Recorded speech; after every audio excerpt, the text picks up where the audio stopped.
që ndjeku nga afër protestën e opozitës, e cila fillimisht nisi përpara godinës së kryeministrisë e më pas u vendos te godina e parlamentit.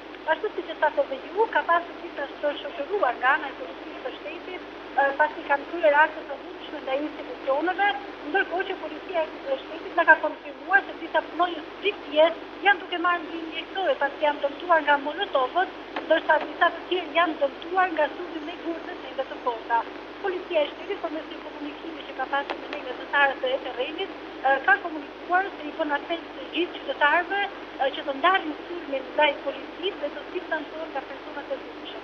Ndërkohë, një protestues është plagosur dhe ai pasi mori pjesën e parë në autoambulancën e cila është përpara parlamentit, ai usua përdimit të shpëtuar mjekësore në spitalin e Traunës, pasi është dëmtuar në pjesën e kostur.